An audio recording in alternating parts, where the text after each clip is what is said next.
21장 34절입니다. 하나님의 말씀은 누가복음 21장 34절입니다. 너희는 스스로 조심하라. 그렇지 않으면 방탕함과 술 취함과 생활의 염려로 마음이 둔하여지고 뜻밖의 그 날이 덕과 같이 너희에게 임하리라. 아멘. 말씀 제목은 세 가지 덫에서 벗어나라 하는 말씀입니다. 세 가지 덫에서 벗어나라는 말씀으로 운영을 나누겠습니다. 종말의 현상 중에 아주 보편적인 현상이 뭐냐면 방탕함과 술 취함과 생활의 염려입니다. 그러니까 예수님께서 말씀의 현상 중에 마음이 둔해지는 그 부분에 대해서 말씀하실 때에 결국은 기본적으로 인간은 이 말씀의 그 방탕함과 술 취함과 생활의 염려는 우리를 늘 이제 따라옵니다. 인간이 살아가면서. 그래서 누가복음 21장 34절에서 여기서 다시 한번 보시면요, 너희는 스스로 조심하라 하고 되어 있습니다. 그러니까 여러분, 이 조심하는 삶을 사는 것은 신자의 기본입니다. 조심하면서 살아야 해요. 뭘 조심해야 되느냐? 하나는 방탕함이고, 방탕함과 연장선상에 있는 게 술 취함입니다. 방탕함과 술 취함 같이 가요. 그리고 생활의 염려가 이제 우리의 마음을 둔해지게 만듭니다. 오늘 지금 73억 정도가 지구상에 살고 있습니다. 근데 그 73억의 사람들 중에 그들의 유일한 관심이 뭘까 했을 때 많은 사람들이 잘 먹고 잘 사는 겁니다. 그러니까 부자 나라도 마찬가지고 가난한 사람의 나라도 마찬가지입니다. 우리 여기서 방탕함이라고 하면요, 우리 이렇게 생각해요. 노세 저보세 노세 늙어지면 못만하니 대한민국 아줌마 아저씨들이 해외까지 나가서 이거 하고 돌아다닌단 말이에요. 그러면 돼야 안 돼요. 버스에서 잡혀갑니다. 외국은 잡혀가요. 또 우리나라도 안 돼요, 법으로. 그런데 이제 막 단풍철이나 또 봄에 꽃놀이나 근데 보면 그냥 노세 저보세 노세 하면서 산다는, 그게 방탕함이라고 생각하는데, 성경에서 말하는 방탕함은 그걸 말하는 건 아니고요.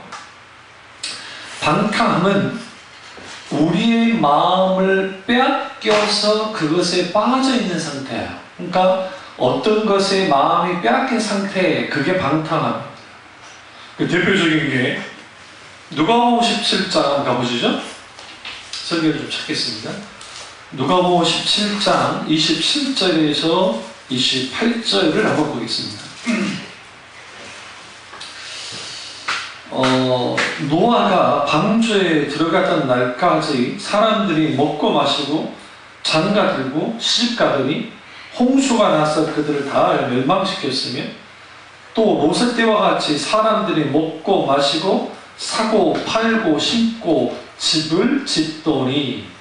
여러분 좀 이게 이상하지 않습니까? 이게 지금 예수님이 말씀의 종말의 현상 중에 노아의 때와 같을 것이다, 혹은 노세 때와 같을 것이다 하면서 먹고 마시고 사고 팔고 심고 집을 짓는 것, 이게 뭐 잘못된 거 없잖아요, 솔직히. 근데 이게 뭘 의미하냐면 의식주를 추구하는 삶에 몰입된 상태, 이게 방탕함이에요. 다시 말하면 오늘날의 사람들이, 예수 믿는 사람들이 먹고 살기 위해서 막 몰입하잖아요. 어쩌면 그거 자체 나쁜 건 아니에요. 근데 문제는 하나님 생각까지 안 하는 거예요. 하나님을 예배하고 하나님을 찾을 생각까지 안 하는 거예요. 그게 방탕함이에요. 그러니까 우리가 어떤 직장 생활을 할 때에 주일 송수까지 문제시 되는 직업은 빨리 청산해야 돼요. 왜 그러냐면 우리가 하나님 앞에 예배드리는 시간이, 제가 예전 말씀드렸죠? 얼마나 될 거라 생각하세요? 주일날, 요즘 대부분의 교회들이 주일날 1시간이면 예배 끝나잖아. 한 50분에서 1시간 사이 예배 끝나잖아요. 그걸 내가 80까지, 20대에 내가 하나님을 믿고 80대까지 산다고 가정했을 때 그것도 내가 주일날 한 번도 안 빠지고 예배를 드리면 몇 시간을 하나님께 예배 드릴 것 같습니까? 여러분 생각에 6개월이 안 돼요. 우리 전생에 어떻게 하냐고요? 제가 계산해봤으니까 알아요. 시간에든가 비밀에서 제가 그 일일이 계산했다고요. 계산해보니까 주일날 낮예배만 나오는 사람들은 6개월도 하나님 앞에 예배드리는 시간을 갖지 못해요. 그나마 막 새벽 예배라든지 철야라든지 아니면 수요 예배든 아니면 오후 예배든 저녁 예배든 그런 예배 빠지지 않고 드리면 1년 6개월 정도 돼요. 우리 전 세계에 하나님께 예배 드리는 시간이, 그러면 인간이 살아갈 때에 잠자는 시간을 얼마나 자실 것 같아요? 여러분 주무실 것 같아요? 3분의 1이에요. 내 생애에. 응? 요즘 저는 이제 그냥 빨리빨리 못 떠져요. 나이가 좀 들어서 그렇고요. 진짜. 근데 우리 애들 보면 이제 쉬는 날 있잖아요. 자기가 학교 안 가는 날 자는 거 보면 어떻게 그렇게 자는지 모르겠어요. 늦게 자니까 그러겠지만 어떻게 12시 넘어서까지 잘 수 있을까? 난 허리 아파서 못 자겠던데. 여기 가봐가지고. 응? 내 생애의 3분의 1을 뭐로 쓴다고요? 잠자는 데 써요. 여가생활은요. 여러분 여가생활은 오늘날 여러분 TV 시청부터 시작해 여러 가지 다 합하는 겁니다. 그 영화 시간을 보냈는데 약 7년 써요. 7년. 6년에서 7년. 그러니까 우리가 예배 하나님께 나와서 예배드리는 시간이 우리가 생각하는 것보다 그렇게 많잖아요. 내 생에 내가 80까지 살아도.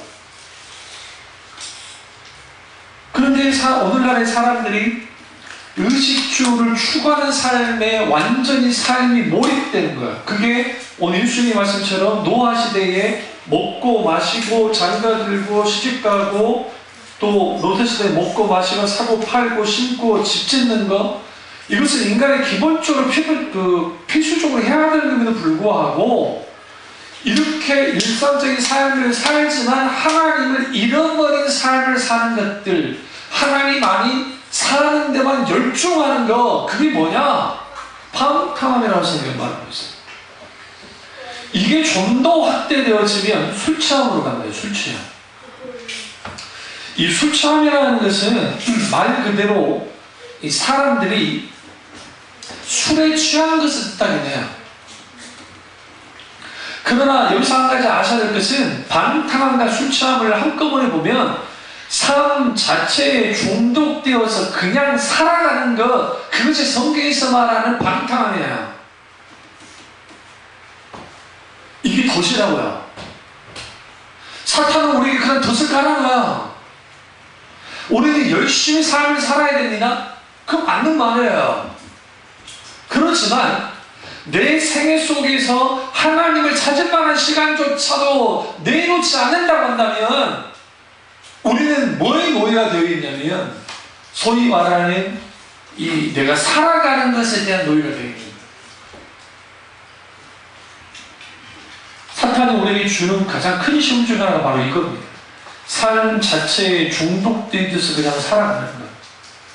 근데 그게 그냥 살아가집니까? 처음에는 돈을 많이 벌고 있다가 이제는 나이가 들수록 뭐예요? 내 노년이 어떻게 편할 수 있을까라고 생각해요. 그래서 그것에 대해서 이제 신경 쓰기 시작합니다. 그런데 뭐를 추구하냐면 삶의 안정을 추구해요. 삶의 안정을 추구하고 자체는 잘못된 거 아니에요. 이거 굉장히 귀한 거예요. 그럼에도 불구하고 삶의 안정에 추구하기 시작하면 어떻게 하느냐? 그렇게 삶을 그냥 살아가는 거예요. 하나님 찾지 않고 하나님 그분과 친밀한 교제 나누지 않고 하나님과의 관계 속에 살지 않고 그렇게 살아가는 거예요. 누가복음 21장 36절을 보면 이러므로 너희는 장차 올 이 모든 일을 능히 피하고 인자 앞에 서도록 항상 기도하며 깨어있으라 라고 말씀합니다. 깨어있어야 돼요.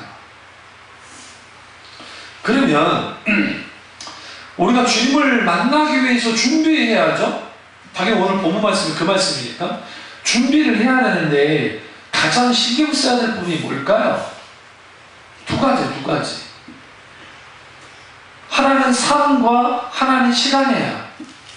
여기서 말하는 삶은 하나님 중심적인 삶을 살아야 되고, 또 하나의 시간은 크로노스, 24시간이라고 하는 흘러가는 시간을 우리는 사는 것이 아니라 카이노스, 목적이 있는 혹은 하나님의 시간을 살아야 돼요.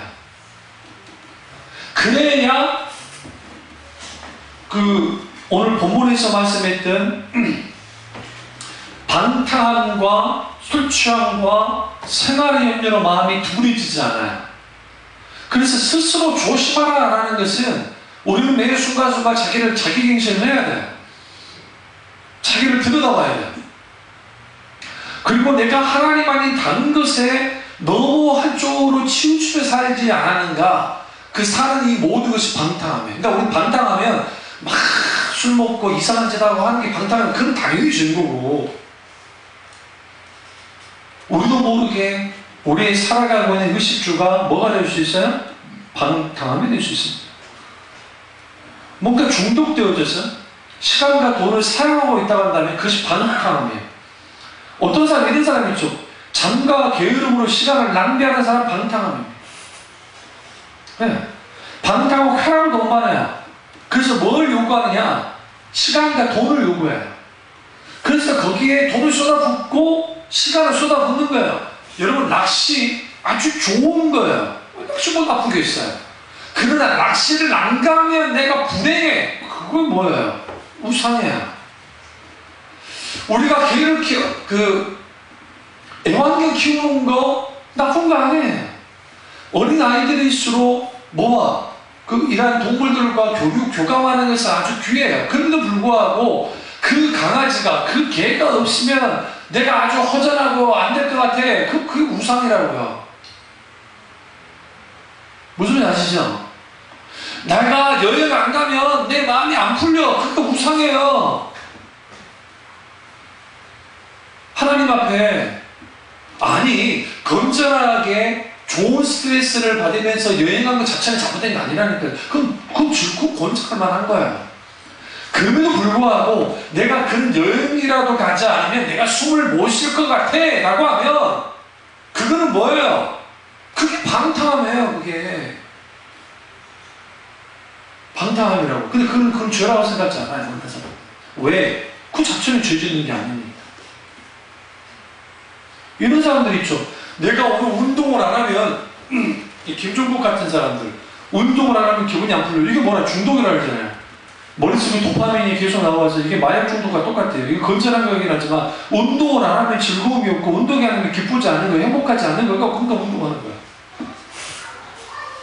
우리 막 그 근육질 남자들이 건강할 것 같잖아요. 의사 선생님들이 고개를 자고 막 들어요. 저런 몸이 아주 안 좋은 거고요. 왜 그러느냐? 필요 이상의 근육을 만들어놨기 때문에. 저런 건 아니라고. 그러니까 정상적인 운동을 해서 정상적인 근육을 가지고 있는 게 좋은 거지, 막 파우더 먹고 뭘 먹고 해가지고 막 근육을 계속 유지한다? 그건 난가 아닙니다. 그게. 그래서 뭔가 중독되는 것. 특히 시간도 마찬가지예요. 시간 중에 시간을 낭비하는 사람들이 있습니다. 특별히 게으른 사람들. 납작 많이 하는 사람. 그러니까 이 사람들은 계속 그 게으른 삶을 살아요. 아이들한테 좀 조심하셔야 될 게 뭐냐면, 그 집을 막 돼지박처럼 해놓잖아요. 알아서 그렇게 합니다. 시키지 않아요. 어? 저도 오롱각시도 아닌데, 우리 딸내미가 한번 왔다 가시면 집에 들렸다 알바 갈 때 있거든요. 앞에 집에 다 치워놨다가 가면 또 한 번 치워줘요. 쟤는 치우지 말라고 하는데 일부러 치워요. 뭘 지금 쟤네 스트레스일지 모르지.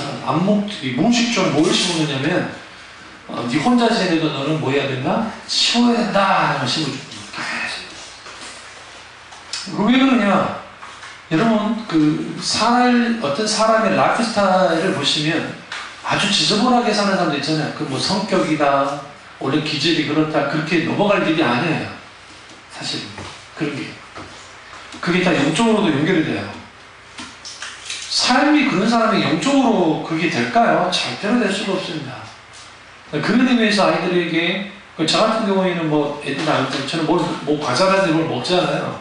먹고 난 뒤에 다 먹으면 반드시 다 갖다 놓거든요. 재활용 봉투에 다 적어놓거든요. 만약 과자를 먹었다면 과자 자주 먹진 않지만 그런 것들이 이제 필요한데 그게 안 되는 거죠. 그럼 중독 중에 대표적인 게 술 중독입니다. 인에 박힌다는 표현을 쓰는데 그 술 중독의 특징은 이거예요. 아, 술 마시고 싶어. 중독이에요. 우리 이렇게 생각해요. 손 떨려야 중독인 줄 알아. 손이 떨려야 그거 아니에요. 손 떨린다고 중독, 그건 완전히 심각한 중독이고, 아, 이제 술 먹고 싶어. 술 마시고 싶어. 어? 아, 그거 먹고 싶어. 그러니까 술 먹기 위해서 약속을 잡아요. 술 약속을. 이게 중독이에요, 중독. 관계 중독도 있어요, 관계 중독. 사람 중독. 그러니까 친구들끼리 수다를 안 뜨면 내 생에 희망이 없어. 스트레스를 풀 수가 없어. 이러한 것들이 중독이 될 수 있어요. 그러니까 우리 이 부분을 좀 조심해야 돼. 마약 중독, 담배 중독, 뭐 성 중독, 게임 중독, 취미 중독, 이러한 것들. 그러니까 중독은 뭐냐면 끊지 못하는 상태를 뜻합니다. 이게 뭘 동반하느냐? 방탕함과 수참을 동반합니다. 근데 오늘은 이제 뭘 주로 다룰 거냐면, 이제 앞에 거는 뭐 치고 생활의 염려를 다루려고 합니다. 이 생활의 염려도 우리를 무감각에 덫에 빠뜨리게 합니다. 여기서 염려가 뭐냐? 염려는 왜 생기냐면 하나님을 신뢰하지 않을 때 생겨요. 염려는 어쩔 때 생기느냐? 하나님보다 앞설 때 생겨요. 염려는 어떨 때 생기느냐? 하나님을 제껴놓고 계산기 두드릴 때 생겨요. 계산할 때. 이게 다 계산해봅니다. 그러면 그렇게 생겨요. 이거는 뭐라고 했냐면, 다른 게 아니라 잘 들으세요. 염려는 관대한 무신론이라고 했어요. 어떤 목사님. 이게 굉장히 무서운 말입니다. 아주 관대한 무신론. 다시 말하면 하나님이 없는 것처럼 우리가 반응하는 모든 것이 염려예요. 근데 우리 염려는 건강도 있고 여러 가지 염려가 있잖아요.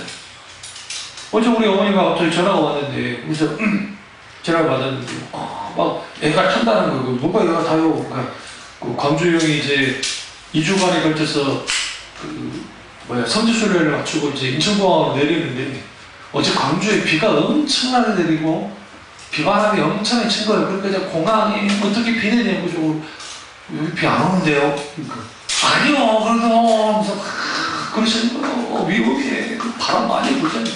근데 우리 좀 불긴 불었지만 그렇게 불진 않았거든요, 이렇게. 그 뭐냐, 자식에 대한 그 염려가 있는 거죠. 애가 탄다. 통화하고 있는데 우리 조카 녀석이, 큰 조카 녀석이 문자 왔다고 이제 그래서 안심하셨거든요. 이게 가벼운 염려죠. 근데 이제 인간은 기본적으로 여러 염려를 가져요. 내 몸에 조그만 이상이 있으면 건강에 대한 염려를 하고, 또 재정적으로 또 문제가 있을 때 재정적인 염려를 하고, 그리고 또 다른 어떤 기타 등등 살면서 염려를 하는데, 그 중에 가장 큰 염려가 뭐냐면 생활의 염려예요. 어떻게 삶을 살아갈 것인가, 생존할 것인가. 근데 염려의 함정이 있는데, 그건 뭐냐면, 염려는 우리가 염려에 빠지면 하나님을 제치기 때문에 하나님이 안 보여요. 염려가 더 커져요. 그리고 마음 중심에 염려가 자리 잡습니다. 하나님 못 봅니다. 하나님 의지한다면서 되지 않습니다. 그래서 우리는 뭐 해야 되느냐? 생활의 염려가 얼마큼 우리에게 신앙의 위협적인지를 좀 볼 필요가 있어요. 명심하십시오. 생활의 염려는 방탕함과 술취함만큼 위험합니다. 왜냐하면 오늘 예수님이 왜 생활의 염려라는 표현을 썼겠어요? 근데 우리 한글 성경에 이 생활의 염려라고 하니까 이게 번역이 조금 잘못된 건 아닌데 원전에 좀 가깝지 않아요. 생활의 염려는 뭐와 관계가 있냐면 이렇게 생각하셔야 돼요. 생명이에요, 생명. 그러니까 헬라어로 생명이라는 단어가 세 가지 단어가 있는데, 하나는 조에라고 하는 영적인 생명이 있고, 두 번째는 푸시케라는 혼의 생명을 가리키고, 셋째는 비오스, 생물의 생명을 뜻합니다. 그런데 오늘 이 단어, 이 생활의라고 하는 이 단어가 비오티코스라는 단어예요. 이게 이 생명, 그러니까 우리 그 생체적인 생명, 그 생명을 뜻할 때 쓰이는 단어가 비오스예요. 그러니까 생활에 염려하면 우리는 그냥 생활하는 염려라고 생각하는데, 그게 아니라 이걸 좀 더 원색적으로 해석을 하면 생존의 염려인 거예요. 생존의 염려. 그러면 이 생존의 염려 혹은 생활의 염려도 틀린 건 아니니까요. 생활의 염려, 이게 뭐와 연결이 되어 있습니까? 무엇을 먹을까? 무엇을 마실까? 무엇을 입을까와 연결돼요. 다시 말해 의식주, 무엇을 입을지, 무엇을 먹을지, 어디에 살지, 이러한 염려가 뭐하느냐? 있게 되는데, 이러한 것들이 어떻게 해요? 우리 생존에 필요한 것들이잖아요. 생존에 필요한 것들인데, 이런 것들이 지나치게 우리를 압박하지 않도록 깨어있으라는 거예요. 생활의 염려에. 왜냐하면 사람은 뭐로 살지 않고 빵으로 살지 않고, 입으로 먹는 빵으로 살지 않고 여호와의 말씀으로 사느니라를 말씀하셨죠. 크리스찬은 우리가 천부이신 하나님이 입히시고 먹이실 것을 믿어야 돼요. 이 집에 있는 이 하나님의 보금자리가 하나님이 예배하신 분명히 있다고요. 저는 그렇게 믿습니다. 다만 우리는 뭐 해야 되냐면 한 걸음 한 걸음 하나님 인도로 따라 나가면 돼요. 거기서 뭐가 필요하냐? 하나님만 의지하고 나가는 거예요. 하나님이 사람을 통해서 역사하시더라도 우리의 시선이, 우리의 모든 초점이 하나님께 가 있어야 돼요. 제가 누구에게 도움을 받으면서 늘 하잖아요. 안 돼요. 이번에 뭐냐면 장례식장 갔다 오면서 천하 목사님이랑 움직였는데, 목사님이 쭉 본인에게 일어났던 일들을, 교회에 일어났던 일들을 막 이제 간증 비슷하게 이제 저한테 쭉 해주는 거예요. 그 교회가 정말 잠실에서 어마어마한 월세를 주고 있다가, 원래는 어떤 본교회 교회는 아닌데 아는 어떤 교인이 1억을 목사님께 헌금으로 드는 게 아니라 개인적으로 드는 거예요. 왜 1억을 드렸냐? 목사님 이제 교회도 교회이지만 목사님 노년을 위해서 연금 드십시오. 그래서 연금 들고 1억을 하십시오. 목사님 받자마자 잘했다. 연금 무슨 연금이야? 교회나 연계하다가 이제 그 생각하는 거예요. 이게 이제 여러분 진짜 목사와 가짜 목사, 사건 목사의 차이입니다. 사건 목사는 그건 내 돈이죠. 근데 뭐 하려고 교회 있다고. 그래가지고 매달 한 300만 원 이상씩 월세 나가는데 이참에 하나님 교회를 주십시오. 우리 옮길 수 있는 교회를 주십시오. 그래서 이제 주인한테 우리가 보증금을 올릴 테니까 월세 좀 깎아주십시오 하니까 이 사람이 싫다고 하는 거예요. 그러니까 이제 그래? 그래서 이제 기도를 쭉 하는데 하나님 뭔가 주실 것 같아. 허름하게 하지만 이제 그걸 이제 하게 됐어요. 근데 이제 목사님이 전화가 와서 돈 준 분이, 목사님 연금 잘 들었죠? 그러니까 얼로 부르니까 뭔 일 났구나. 따져 물으니까 사실은 좀 교회 이분이 5천만 원을 또 헌금했어요. 드렸어요. 목사님 이 돈 절대로 교회하지 마시고 뭐 교회다 쓸까요? 목사 개인적으로 썼을까요? 아무래도 교회다 내어버렸을 거예요. 그거 시험 들을 때 맞는 거야. 그러면서 하나님이 기적적으로 그 건물을 사게 사게 한 거예요. 건물은 아니고 이제 상가 그거를. 그러면서 하나님께서 1억 5천을 포기한 거잖아요. 1억 5천이 적은 돈입니까? 아니 직장생활 3천 4천씩 해도 1억 모으려면 여러분 이게 쉽지 않아요. 근데 1억 5천이잖아요. 하나님께서 갑자기 감동하고 지금 주시겠다는 말을 하는 거예요. 근데 계산을 두들겨 보니까 빚이요. 거기에 늘 빚이네요. 빚이요. 지금 아정이 이제 진행 중이니까 뭐 그것까지 말씀드릴 건 없고, 하나님이 너무 그렇게 하시는 걸 봤어요. 그때 목사님 하시는 건 뭐냐면, 나는 잊었는데, 나는 다 잊었는데, 하나님이 기억하신다는 거예요. 이게 굉장히 중요합니다. 여러분이 발버둥 칠 수 있어요. 그리고 아무것도 안 한 것도 문제지만 또 너무 낯선 것도 문제겠지만, 그럼에도 불구하고 하나님을 기억해야. 하나님의 교회에 얼마나 하나님 헌신하고 하셨는지 하나님 모르시겠어요? 그렇기 때문에 하나님은 하나님의 일들을 하나님의 역사 가운데 하시는데, 만약에 우리가 근심, 걱정, 염려하면서 이걸 막 하잖아요? 이 모든 걸 끝장나요. 그래서 우리가 그 주님이 우리에게 경고하시는 게 있는데, 그게 뭐냐면 생활의 염려예요. 이 생활의 염려가 뭘 누르냐면 우리의 마음을 눌러버립니다. 질식시킵니다. 이 생활의 염려 속에는 우리가 생각하고 싶지 않는 일들에 대한 생각이 있어요. 그러니까 내 이후의 삶을 어떻게 하지? 나는 어떻게 하면 좋지? 라는 생각이 잡히면 그때마다 우리는 억눌리게 돼요. 눌려있게 돼요.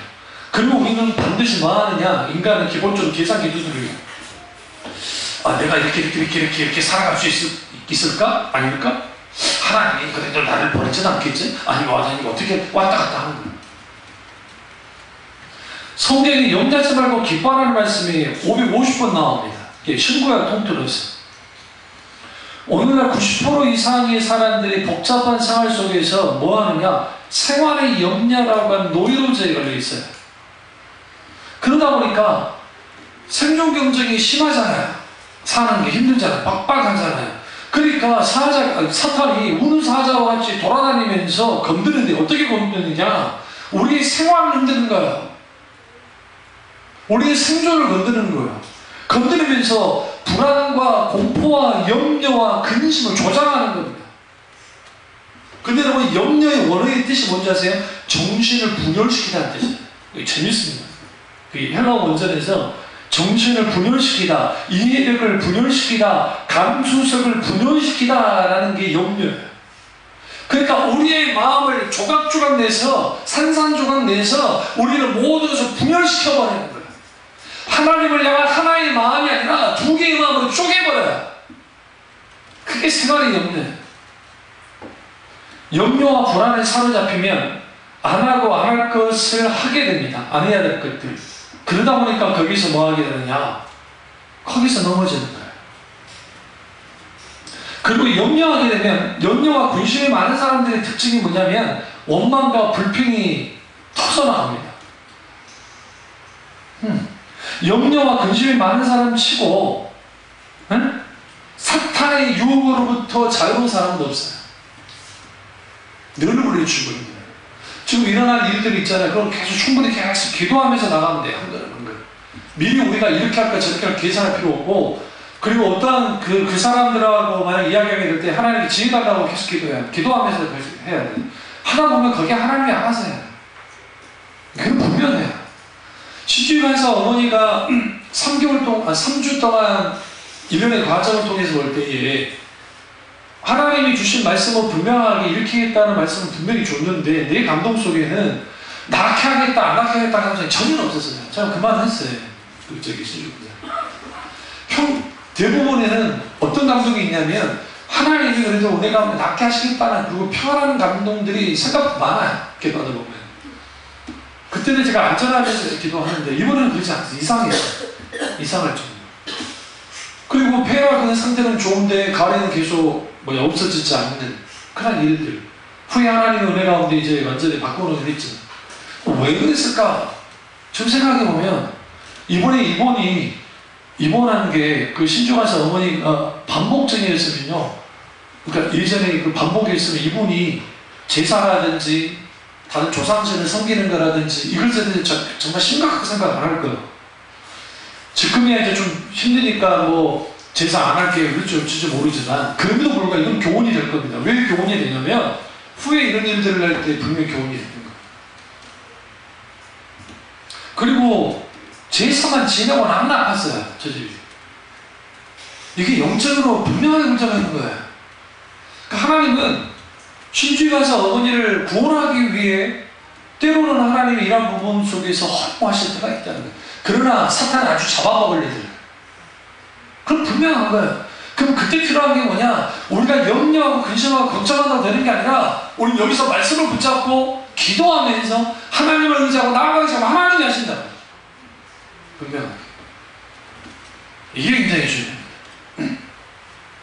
그러면 우리 머릿속에 딱 들어오는 생각 자체는 죄가 아니에요.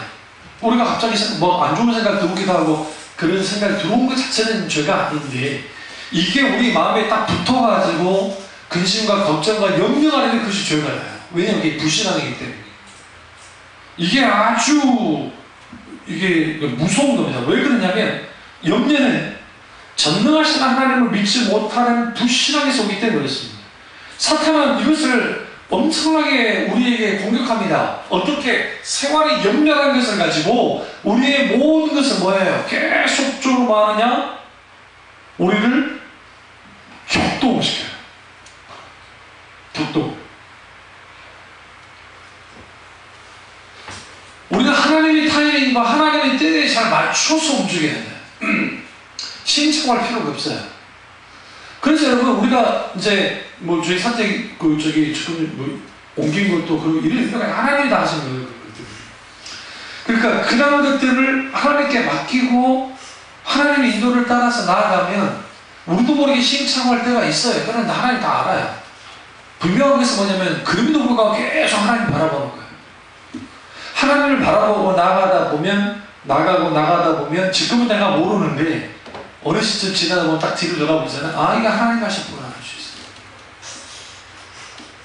왜? 인간이 그만큼 뭐예요? 영적 무죄예요.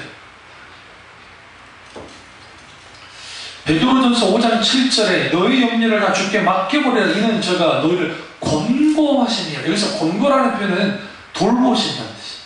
하나님이 우리를 돌보신다. 그러면 염려를 주께 맡겨야 돼요. 불안과 염려와 근심이 생길 때 하나님을 모르는 대부분의 세상 사람들은 술을 먹거나 담배를 피거나 무당을 찾아가거나 아니면 기타를 그렇게 해서 풉니다. 근데 여러분 무당 찾아가잖아요. 이번에 올라오면서 목사님이랑 둘이 그 무당집이 있길래 내가 그 말을 했죠. 우스갯소리로 목사님 왜요? 목사님들이 무당을 제일 잘할 거예요. 그렇지, 맞아요. 왜냐하면 목사님들밖에 사람을 많이 상대해본 적이 없어요. 사람을 다 상대를 하기 때문에 사람들 어느 정도 표정만 받아 알아요. 속이려 들지만 않으면, 그러니까 속이려 하지만 않으면. 그러면 여러분 그 무당한테 온 사람들이 속이려 옵니까? 답답해서 오지? 문제 있으니까 오지? 그럼 딱 보자마자 아이고 뭐 문제가 있어서 왔어? 걸려들어. 일단 문제 있으니까 왔으니까. 아, 잘 나가는데 못 알아와. 응? 그러면서 거기서 하면은 사람들이 쑥 넘어가는 거예요. 그게 사람들이 세상적인 방법과 원수에 의해서 사탄에 의해서 해결하려고 하는, 그리고 정신없는 기독교인들 중에 소위 말하는 그 연기도를 받겠다고 하면서 언제 우리 가게를 열어야 됩니까? 응? 어떻게 해야 또 뭐 합니까? 어떻게 해야 우리 아들이 장가갑니까? 그걸 물어. 그 문제는 본인이 하나님과 일대일로 해결하는 문제예요. 기도하면서. 예언은 그런데 사용하라 준 게 아니야. 잘 되세요? 예언의 99%는 미래적인 예시로부터 온 게 아니라 하나님의 말씀을 우리에게 적용시키는 거야. 내가 읽고 있다면서 하나님의 말씀에 의해서 예언을 통해서 성경에 잘 되세요? 성경에 안송국이가 이 땅에 태어날 거라고 기록되어 있지 않잖아요. 안송국이가 어디 이사갈 것까지 기록되어 있지 않잖아요. 그러니까 우리가 기도하다가 예언 속에서 하나님 어떻게 하실 것 같습니다. 어떻게 풀 것 같습니다. 라는 건 없는 건 아니에요. 그럼에도 불구하고 하나님이 길을 제시할 때에 우리의 삶 속에서, 내가 살고 있는 삶 속에서 하나님의 말씀에 분별해서 하나님의 뜻을 드러낼 때 사용되는 게 예언이에요. 이게 99%가. 그리고 우리 뭐 흔히 여기같이만 하나님의 기적의 역사가 나타나는 그런 감동들, 어떤 그런 것들은 이제 거의 1%에 해당하는 하나님의 미래 예시적인 예언들이 있단 말이에요.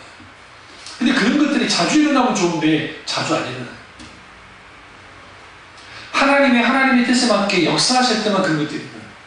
어떻게 알았겠어요? 저기 저 아이들이 아들과 딸이라는 거, 사모 기도하는 그 과정 속에서 애가 둘이라는 거, 그것도 제 감동 속에서는 아들과 딸이라는 거, 그리고 그새 3년인가 뭐 4년인가 그때 하나님이 주실 거라는 거. 근데 계속 실패했잖아요. 주실 거라는 거. 그리고 그것이 정확하게 그때 맞아떨어졌고 그렇게 했고 한가해요. 뭐까지 기도했겠어요? 저 아이들 만약에 이제 나이가 들었으니까 자칫하면 하면 장애인으로 태어나면 안 되니까, 그래서 하나님이 기도할 때 내가 늘 기도드린 건데 하나님이 정신과 육체와 사체와 백체와 이 모든 것들은 하나님이 자존 속에서 하나님이 함께 하셔서 하나님이 역사하는 거. 그렇게 건강한 아이들이 태어났다. 저 둘이 싸운 거 봐요. 만만치 않잖아. 저것들이 건강한 데가 저리지. 감사히 손 터지더라고. 그러지. 그러니까 하나님이 너무 내 기도를 들어준 거예요. 그럼 들어주셔야 돼요. 감사합니다. 그러니까 그런 것들, 하나님께서 우리 가운데 역사하는 것들에 대한 것들이 있어요. 하나씩 하나씩. 저번 제가 한 달 전인가 하나님이 이루시겠다고 합니다. 누군지는 모르지만 나는 제가 그런 감동 가운데 기도한 적이 있어요. 이게 누군지는 모르겠는데 그게 지금 시주에 가서 어머니를 향한 것이냐 아니면 이 집을 향한지는 모르겠어요. 근데 어떤 이거는 하나님이 드러내겠지만 아직 제가 그런 감동이 없으니까 그런 감동 속에서 하나님이 이루실 거야. 분명히 믿습니다. 참이 중앙교회를 향한 하나님의 비전과 뜻이 있어요. 아직 이루어지지 않았어요. 그러나 이루어지지 않았다고 해서 아직 끝장난 건 아니에요. 하나님은 어떻게 역사할지 모른다는 거예요.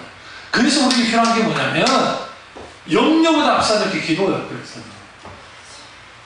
이 세상 사람들이 아주 어리석은 거예요. 크리스찬들이 아주 어리석은 게 기도의 타이밍을 놓치는 거예요. 기도의 타이밍을 절대로 놓치면 안 돼요.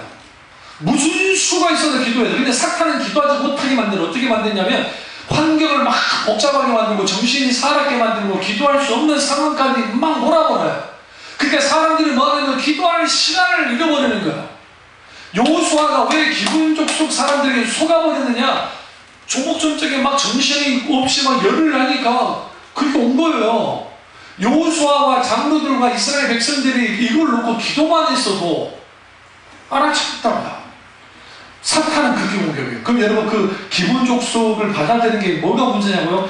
기분 족속을 받아들이는 통해서 뭐가 됐어요? 전국전쟁이 위안장으로 끝나버린 거예요. 여호수아 때 정복을 다 못해요. 여부수족도 못 몰아내고 다 못 몰아내요. 많은 부분이 있었어요. 언제 몰아냈어요? 다 끝장난 게 다윗이에요. 몇 년 걸렸어요. 거의 사사시대를 통과하고 나오고 대충 계산 900년이었어요. 900년. 많이 잡으면 900년 정도 걸린다. 이 말은 이게 어마어마한 세월이 지나야 큰일, 900년이 아니에요. 900년이 아니고 600년. 그러니까 500년에서 600년 정도. 500년 정도. 500년 후가 돼야 누가 하느냐? 다윗이 그 일을 성취를 해요. 성취를. 이거는 그래서 우리는 뭘 할 수 있냐면 우리 속에 세월의 염려는 누구나 다 갖고 있어요. 응? 여러분 재벌들 안 갖고 있을 것 같습니까? 재벌들도 갖고 있어요. 내가 너무 많아가지고. 여러분 덕에 계실 때 동놈이 들어올 거 겁납니까? 그거 만날 걸 잘? 가족은 들어올 게 별로 없어가지고. 진짜로. 그러나 여러분 진짜 성북동에 있는 그 어마어마한 저택들, 평창도 어마어마한 저택들에 있는 사람들 왜 거기다 CCTV를 넣고 사자만한 개를 갖다 거기서 키우고 그게 왜 그렇게 안 있어요? 그래도 그런 불안함이 있을걸요? 그래서 일시적인 해결 방법 가면 안 돼. 그러면 생활의 염려 해결 방법은 뭐냐? 첫째로 맡기는 수밖에 없습니다. 맡기십시오. 네, 맡기십시오. 이제 우리 허니 언니가 아직 초등학교를 안 들어가서 그러는데 예언을 할게요. 일단 초등학교 입학식 때 웁니다. 두 내내가 웁니다. 더 누가 더 우느냐? 아빠가 더 울 겁니다. 왜? 갱년기가 가깝잖아요. 나랑 비슷해가지고. 농담이고요. 눈물 납니다. 불안해. 그러니까 우리 딸내미 저도 눈물 흘렸어요. 눈물 나는 거예요. 학교로 보내야 되는데 이제 제 엄마가 왔다 갔다 하지만 그래도 그게 있잖아요. 그 가는 뒷모습이 있잖아요. 이상하네 그 기분이. 아들이 갈 때는 하나도 안 울었어. 경험을 했기 때문에 차 갔다 오고 뭔지 알아요. 그러니까 그때 할 수 있는 게 뭐냐면요, 하나님께 맡기고 계속 중보기도 하는 거예요. 나쁜 친구를 사귀지 않도록 도와달라고 기도 하고 계속 살피기도 하고, 하나님의 좀 가족 가운데 하나님의 역사에 달라.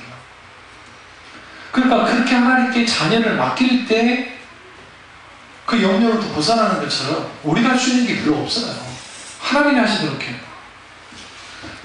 시편 55편 22절에 내 짐을 여호와께 맡겨버리라 너를 붙드시리로다 라고 말씀합니다. 그러니까 하나님이 붙드시도록 해야 돼요. 하나님이 나를 붙드시고 하나님이 우리 생활을 붙잡으시는. 근데 모든 인간은, 잘 들으세요. 저도 마찬가지예요. 보장된 삶을 살고 싶어요. 그러니까 공무원을 선호하는 거예요. 근데 여러분, 행복지수가 공무원들이 가장 낮아요. 왜 그러냐면 생활지수는 높아요. 왜냐면 국가가 망하지 않는 이상은 월급은 계속 나오니까. 그리고 잘릴 위험도 크게 실수하지 않는 이상 뭐 잘리지 않으니까 보장한다. 그런데 행복지수는 낮아요. 왜인 줄 아세요? 늘 반복된 일만 하기 때문에 계속 시키는. 그러니까 그 보장된 삶이 국가가 경쟁이 치열한 사회일수록, 뭔가 문제가 있는 사회일수록 그래요. 근데 공무원을 선호하는 나라들이 다 후진국이에요. 그러니까 우리나라의 경제 형태가 후진국형인 거예요. 그만큼. 일본, 이번에 제가 글을 읽어보니까 일본 고등학교 졸업한 친구들 100% 취업됩니다. 대학생들은 95%, 나머지 5%는 안 가는 거예요. 그러니까 나머지 5%는 직장 별로 마음에 안 들어요. 그래서 여기저기 그런 것이고 거의 완전 고용. 미국도 지금 호랑이랑 실업률이 2.0%밖에 안 돼요. 근데 이게 2.0이면 완전 고용이에요. 어마어마한 겁니다. 그러니까 이렇게 되니까 일본도 똑같았어요. 장기 불황이라니까 뭐 공무원 선호하다가 요즘에 공무원을 안 하니까 공무원 좀 해달라고 그래서 공무원 좀. 또 왜? 보장된 삶을 살고 싶어요. 그 자체가 나쁜 거 아니에요. 근데 세상에 있는 것이 나를 보장해 주지 못해요.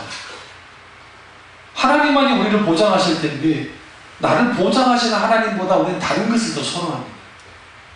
더 의지해요. 그러다 보니까 우리도 모르는 사이에 뭐 하느냐? 하나님 아닌 다른 것에 매어 살기 시작해요. 그의 대표적인 게 만몬이 만몬. 돈이 돈. 그래서 나를 지켜주는 게 나의 통장은 목자신이 내게 부족함이 없이 통장에 잔액이 쌓일 때마다 기쁨이 넘쳐나리로다. 여호와께서 대박의 돈을 뭉탱이로 넘겨주실 것입니다. 그런 거. 뭔지 아세요? 그것을 통해서 뭔가 나의 미래의 준비하는 자체 잘못된 거 아닙니다. 준비하십시오. 그것도 불과 그런 것을 통해서 안전을 추구하려는 거예요. 그러나 사실은 이 세상에서 신자가 안전한 곳은 없어요. 어느 것도. 하나님의 금메달을 빼는 거. 정말로. 아니 현대가 그 어마어마한 부자, LG GS LG 어마어마한 그분이 73세에 왜 돌아가셨어요? 돈이 없어서 돌아가셨어요? 병원비가 없어서 돌아가셨나요? 어쩌죠 돌아가신 거 아니에요? 한전에 있는 조양호 그 회장도 마찬가지고. 그럼 뭐 돈이 없습니까? 폐가 나빠가지고 미국에서 돌아가신 거 아닙니까? 우리는 나를 보장해줄게, 돈이 보장해주고 사람이 보장해주고 환경이 보장해주고 뭐가 보장해줄 거라 생각하는데 누구도 나를 보장해주지 못해요. 하나님 한 분 외에는. 그래서 성경에 예수님이 뭐랍니까? 능히 영혼을 죽이지 못하는 사탄을 두려워하지 말라잖아요. 하나님만이 우리를 뭐하니까? 지켜주십니다. 그래서 염려를 못 사람이 첫 번째 염려를 막게 하고 두 번째는 자기 중심적인 생활을 청산해야 돼요. 내 중심적인 생활을 하다 보면 우리도 모르게 계속적으로 나의 중심으로 자기 소유, 자기 명예, 자기 영광, 자기 어떤 거 그걸 계속 나아가요. 그러다 보면 항상 불안과 초조가 있게 되고 생활의 염려가 넘쳐나게 됩니다. 실제로 우리 아들만큼 염려 많이 하는 친구도 없을까? 내 아들이죠. 기본 기질이에요, 성격이. 그러니까 스트레스를 많이 받는 기질. 차라리 정신건강은요, 정신건강은 좀 낙천적인 게 좋아요. 툭툭 터는 거. 근데 이런 사람들이 좋긴 한데, 너무 이러면 또 문제가 돼요. 대책이 없어요. 주위 사람이 피를 봐요. 그런 자식이라고 생각해보세요. 내가 다 뒷발을 해줘야 돼. 그런 얘기를 하지만, 그냥 사람은요, 살아갈 때 적당히 낙천적이고 긍정적이에요. 근데 그게 참 쉽지 않아요. 쉽지 않아요. 그래서 우리는 자기 이익을 도모하는 생활을 하다 보면 염려와 걱정을 더해주기 때문에 자기 중심적인 이런 모든 생활을 좀 어떻게 해요? 깨뜨려야 돼. 광영교회인가? 광영교회 목사님, 조안개 목사님이신데, 감자탕 교회라고요? 예전에? 광영교회 아닌가? 저 감자탕 교회. 교회 이름이 감자탕 교회는 아니고, 교회가 위에 있는데 감자탕 간판이 워낙 커가지고 사람들은 다 감자탕만 보이는 거, 교회는 안 보이고. 생각이, 지금 교회 지었다고 하시는 것 같은데. 근데 이제, 그 목사님이 교인수가 한 3, 4천명 돼요. 근데, 그분의 철칙이 뭐냐? 한 달마다 교회 재정을 남기지 않는 거야. 진짜 대책 없는 거죠. 대부분 교회들은 경상대로에서 막 이렇게 남기는데, 이제, 안 남겨. 그럼 목사님이 알아서 다 쓰는 거냐? 그건 아니고, 교회에 충분히 써요. 뭐, 성경부터 해서 충분히 쓰면, 그래도 남아. 그러면 또 그 교회에 방문하는 목사님들이 있어요. 신학생들이 먼저 불러요. 그리고 그분들에게 기분 안 나쁘게 도서비 좀 드리고 싶습니다. 드리기만. 제 건 어쩐지 모르겠지만. 그리고 SOS, 그러니까 교회, 어떤 교회 가면 불이 나고 막 그럴 수 있잖아요. 뭐 불이 나고 뭐 어떤 그런 걸 알게 되면 전혀 관계 없어도 목사님이 장모님들을 상의를 다 해가지고 가서 누구 뭐 하지 말고 섬깁시다. 그래서 그래요. 멋지지 않아요? 대치동에는 예수교회가 왜 싸우는지 아세요? 돈 때문에 싸워요. 그들이 싸우면 돈 때문에 싸우는 거예요. 교회에 돈을 너무 많이 쌓아놓으면 싸워요. 우리 교회는 없어도 너무 없어. 그러니까 싸울 일이 더 없어. 이게 문제예요, 우리 교회. 그러니까 그 돈을 가지고 충분히 섬기는데, 선교하는데, 전도하는데, 하나님 나라 확장을 위해서 쓰면 얼마나 아름답습니까? 대전에 있는 한밭제일교회 이영환 목사님이라고 참 그 목사님인데 참 멋있어요.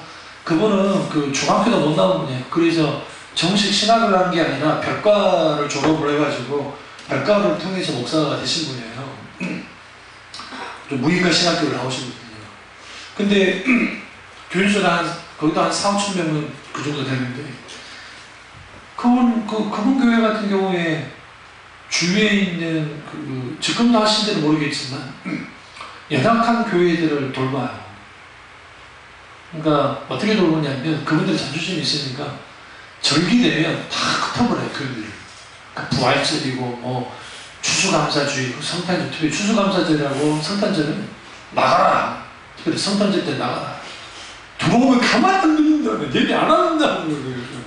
그 이제 불편한 분들 있죠. 멀리 못 가시는 그 분만 모아놓고 예를 드리고, 나머지는 대전시내 전체를 틀어버려요. 그 구역구역 이제 너무 한쪽으로 몰리면 안 되니까 분산을 시켜가지고 가서 뭐 하느냐.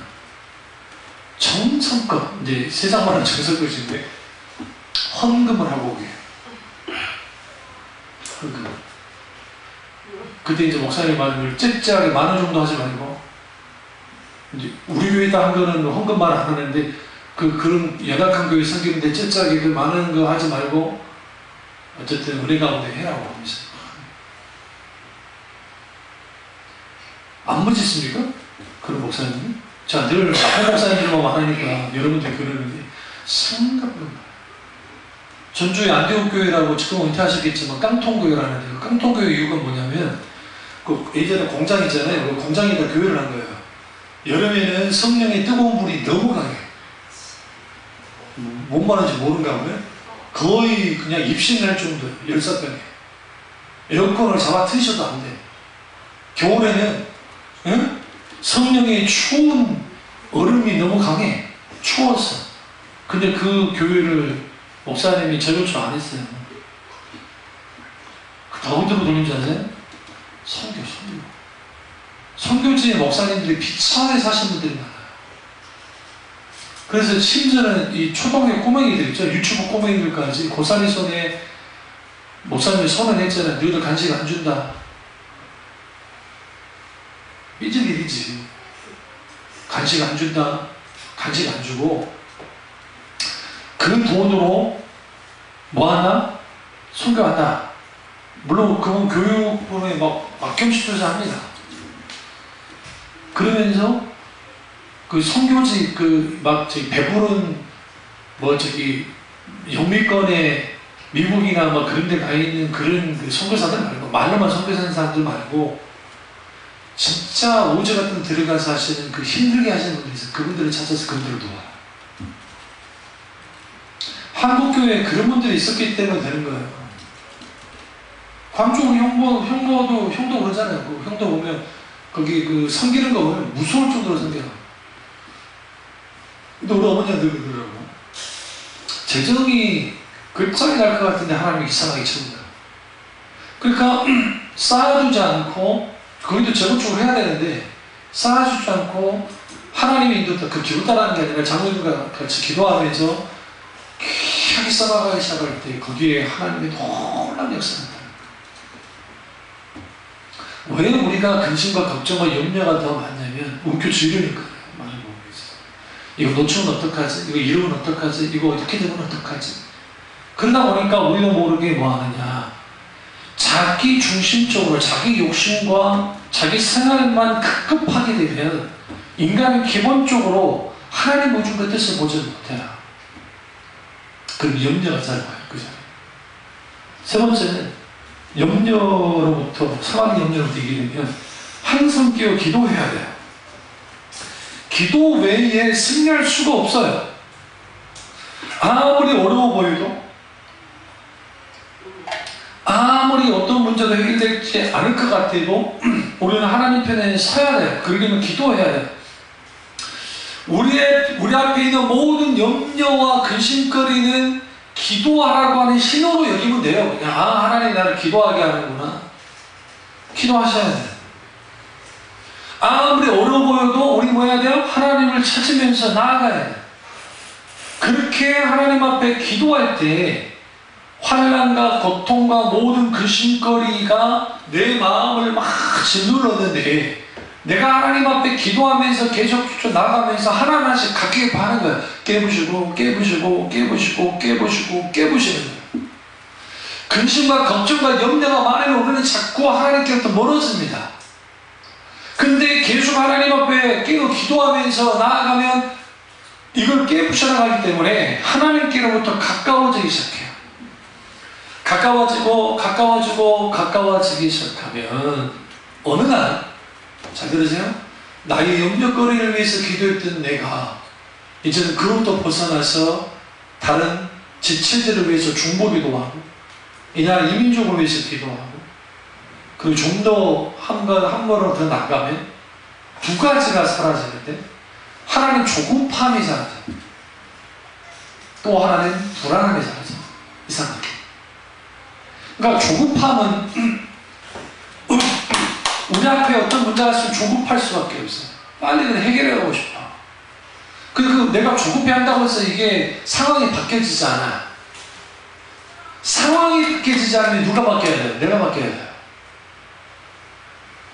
산티아고 순례길을 나영석 씨가 그 스페인 하숙이라는 프로그램을 제가 그걸 꼭 즐겨 보는데 보는 이유가 뭐 그 사람들 어떻게 사는지 모르는데 그 젊은 친구 남자 3명이 한국에 3명이 대화를 나누는데 한 친구는 회피하기 위해서 그러니까 지금 너무 스트레스 많이 받거든요. 회피로서로서 온 친구가 있고 또 어떤 친구는 너무 큰 문제가 있어요.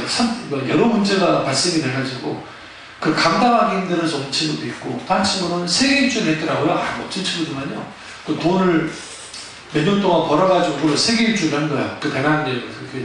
근데 다른 사람들이 잘 안 가는 아프리카만 막 갔더라고요. 아프리카 막 하면서 이제 한 친구인데 근데 이제 자기가 이때까지 문제에 대해서 안달복달 못하고 있다가 이제 외국으로 왔으니까 어떻게 뭐 해결할 수가 없잖아요. 그런데 자기가 없었는데도 두 문제가 해결되고 있대요. 두 문제가. 근데 이제 그 스페인 하숙 오기 전날에 한 문제가 있었는데 이게 아주 더 엉망이 되거든요. 제가 그 맛을 내려고 하는 거예요. 이 친구가 3개의 문제가 있었는데 2개의 문제는 내가 하지 않아도 해결이 됐는데 하나의 문제는 더 크게 엉망이 됐다는 거예요. 그런데 그 친구 말이 역적인 거지. 그런데 예전 같으면 그것 때문에 막 잠도 못 이루고 스트레스 받았는데 그런 거 아무렇지 않게 됐다는 거야. 이게 예수 믿지 않는 사람이 자기를 성찰하기 위해서 산티아고 순례길을 한 달이든 2달이든 그렇게 걸으면서 결론을 낸 거예요. 그러면서 어떤 다른 친구가 좀 젊은 친구인데 그 친구가 뭐라 하냐면 걷고 걷다 보니까 두 가지만 있으면 회복하더라는 거예요. 하나, 내가 하룻밤 잘 수 있는 집. 하나, 먹을 음식. 더 이상 걱정 안 하더라고요. 근데 집에 한국으로 돌아가면 좋은 환경, 좋은 상황 있는데 내가 왜 그런 걱정을 하면서 살지라는 생각을 했다고 만납니다. 그게 아주 젊은 친구들이 이제 인생을 배워나가는 거 아닙니까? 근데 여러분, 여기서 교훈을 좀 얻어야 돼요. 그 친구들 거기서 그런 마음 거둬도요, 돌아오면 똑같아집니다. 근데 여러분, 여기서 아셔야 되는 게 돌아오면 똑같아지긴 하는데 뭘 갖고 있냐면 그때 내가 그렇게 생각했던 것에 대한 기억이 있어요. 그리고 전전전 무슨 그 스페인 하숙 있던 어떤 친구인데 일기를 적는 거예요. 자기가 이때까지 걸어왔던 길을 쭉 다이어리에 일기를 쭉 적는 거예요. 자기 느낀 점, 내가 어떻게 했고 느낀 점. 이런 친구들은 자기가 힘들고 어려울 때 그거 한번 쭉 읽어만 봐도 오래가 됩니다. 그 기독교로 말하는 여러분들만의 독서 노트가 그래서 필요한 거예요. 혹은 설교 노트가. 여러분, 그러니까 그대로만 쓰지 말고 그걸 여러분 느낀 점까지 써놓으면 후에 여러분 비슷한 상황에 놓였을 때 그걸 한번 읽어보잖아요. 그럼 그건 금방 벗어나요. 제가 청년시절에 그렇게 살았어요. 제가 몇 번의 이사를 거치다가 그게 사라져서 그렇지, 제가 기록했던 그런 것들이 큰 것들을 통해서. 마찬가지입니다. 우리 앞에 있는 생활의 영역을 맞닥뜨렸을 때에 가장 먼저 하는 것은 환경 변화시켜달라는 기도가 아니에요. 많은 사람들이 거기서 실수를 해요. 환경 변화시켜 주세요라고 할 때는 거기에 우리의 비참하고도 힘들고 어려운 환경만 바라보는 거예요. 근데 하나님은 절대로 환경부터 안 바꿔요. 그러니까 하나님이 그러니까 문제예요. 우리 하나님이 기분파에서 얼마나 좋아. 살벌한 부분도 있어요. 기분파면 막 그냥 성질난다고 죽여버리면 큰다니까. 또 기도하면 막 해줄 수도 있잖아요. 근데 우리 하나님은 그런 분이 아니에요. 인격적인 분이야. 그래서 하나님이 우리에게 딱 다가와서 가장 먼저 뭐부터 하시냐면 난 너 만지고 싶어. 나 너와 함께 하고 싶고 난 너 만져주고 싶어. 근데 지금 너 상태가 지금 조급하고 불안하게 있어. 그러니까 너는 뭐 하겠니? 나를 찾아야겠지. 내가 너 찾아갈게. 근데 너 지금 계속 바꿔달라고 하고 막 바꿔달라는데 너 지금 뭐 잘못 생각하고 있는 게 있다. 뭔지 아니? 네가 바뀌어야 돼. 너 안 바뀌면 환경도 안 바뀌어. 너 안 바뀌면 상황도 안 바뀌어. 그게 나야. 나는 그런 하나님이야. 나는 뭐부터 바꿔? 사람부터 바꿔. 사람이 바뀌면 환경이 바뀌어요. 왜 바뀔 수밖에 없냐면 그 사람이 어떻게 바뀌어져요?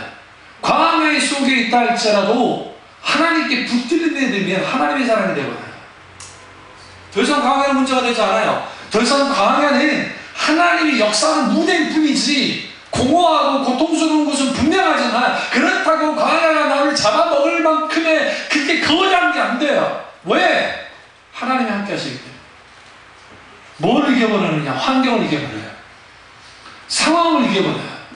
환경과 상황을 이겨버릴 때 비로소 하나님 뭐 하시느냐? 하나님의 길을 열어버려요. 내가 생각한 것보다 더 크게 주잖아요. 전 그걸 믿습니다. 여러분의 그 은혜가 이렇게 주면 축원합니다. 진짜로 그래요. 근데 많은 사람들이 그걸 믿고 살아요. 바로 앞에 있는 거, 바로 앞에 있는 거, 바로 앞에 있는 거, 바로 앞에 있는 거 계속. 그래서 우리는 하나님께 기도할 때 첫째 어떻게 하길 원하십니까? 라고 물어야 되지만 또 하나는 어느 때입니까? 그러니까 내가 언제 어떻게 움직여야 되니까까지 물어야 돼요. 그러니까 너무 소극적인 필요는 없어요. 그렇다고 해서 좀 불가성되지만 그렇게 소극적인 필요는 없어요.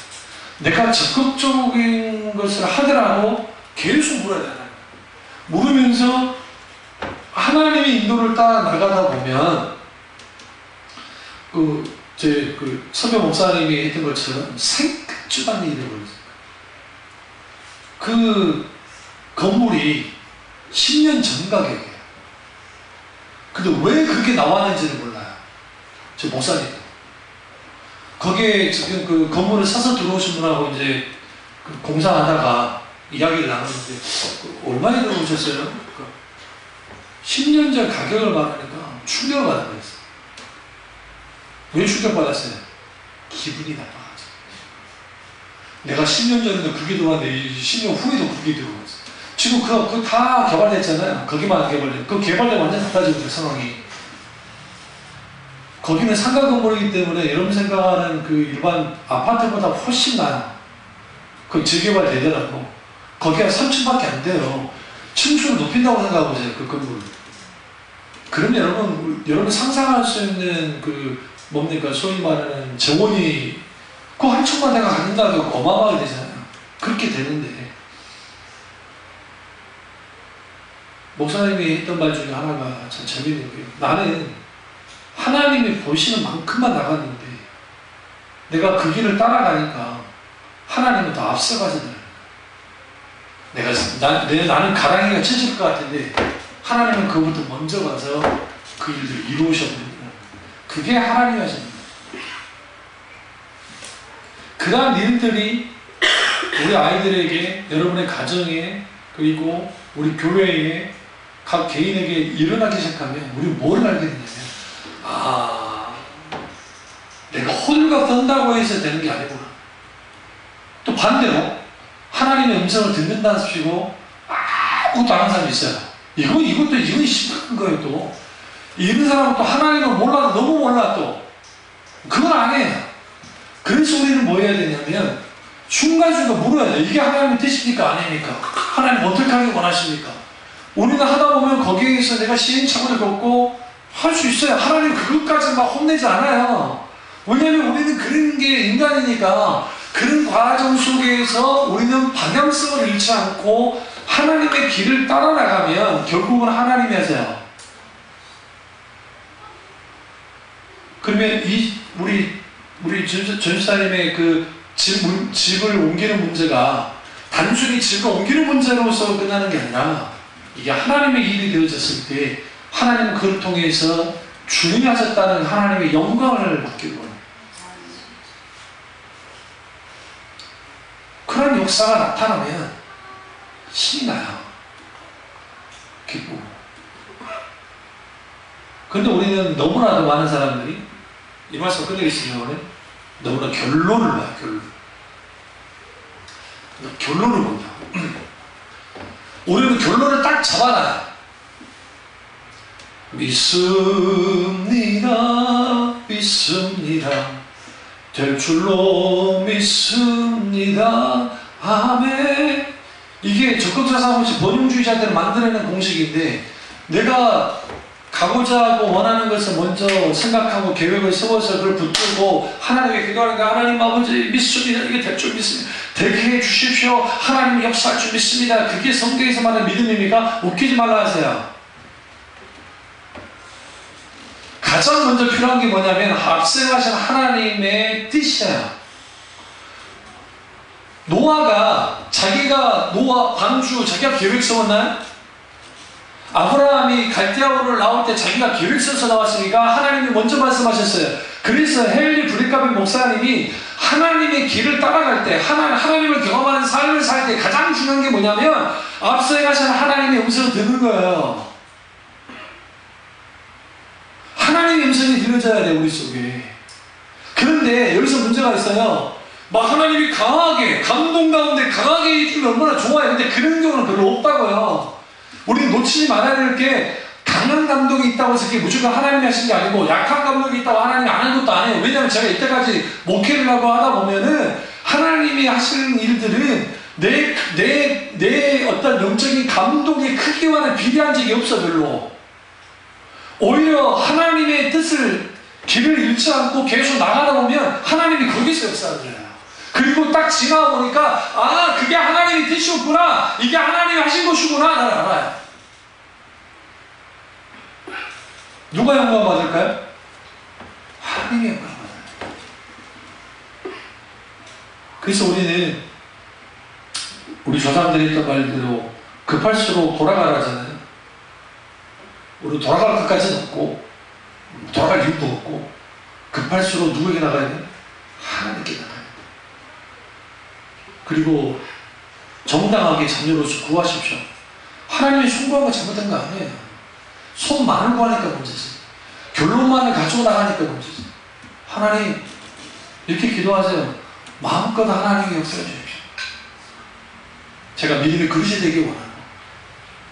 단순히 내가 그렇게 돼서 행복하고 그게 아니라, 그것도 있겠지만 더 중요한 것은 하나님이 우리의 가정을, 우리의 교회를, 내 개인을 이렇게까지 사랑하시고 이렇게까지 함께 하시고 역사하신 하나님을 내가 사람들 앞에, 내 친척들 앞에, 내 친구들 앞에, 믿지 않는 사람들 앞에 주님 드러내길 원한다. 그렇게 하나님 앞에 기도하고 나아가기 시작하면 하나님은 뭐 하시느냐? 하나님은 하나님의 이름을 위해서, 하나님의 영광을 위해서 역사하는 거예요. 실제로. 그 놀라운 은혜가 저번 여름 일기를 주님으로 축원합니다. 기도하겠습니다. 기도하실 때